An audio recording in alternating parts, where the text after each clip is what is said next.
আসসালামু আলাইকুম প্রিয় বন্ধুরা, কে কেমন আছেন? এই ছেলেটাকে একটু দেখেন। এই জীবনকে আপনারা কিভাবে ব্যাখ্যা করবেন? বুকে ছিদ্র নিয়ে কেমো দিচ্ছি আমি, আর এই কেমোতে আমার 5 নাম্বার কেমো। 3 দিন পর হসপিটাল থেকে বাসায় এসেছি অফিসে, এখন অক্সিজেন চলছে। আহ, আমি এই ছেলেটা একজন ক্যান্সারের পেশেন্ট।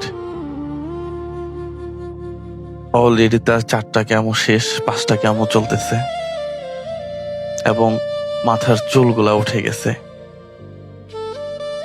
সে প্রতিনিয়ত সোশ্যাল মিডিয়াতে এসে এত সুন্দর সুন্দর কথা বলে, এত মোটিভেশনাল কথা বলে, জীবনের মানে কি সেটা বলে।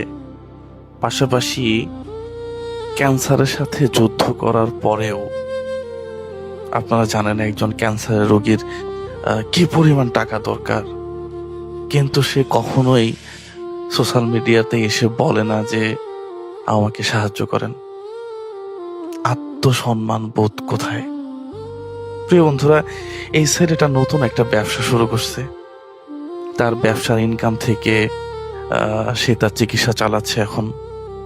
আমার কাছে বিষয়টা খুবই পজিটিভ মনে হয়েছে।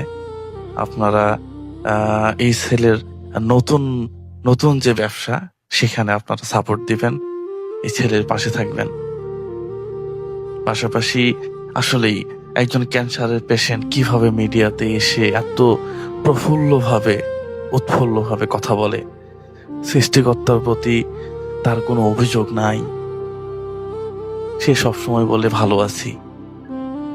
সত্যি আমরা একটু অসুস্থ হইলেই অনেক সময় বলে ফেলি যে আল্লাহ তুমি শুধু আমারই দেখলা। এই শিরোগ থেকে যেন আল্লাহ তাআলা আমাদেরকে রক্ষা করে।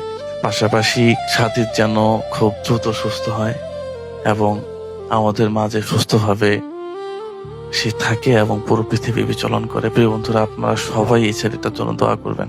আসসালামু আলাইকুম।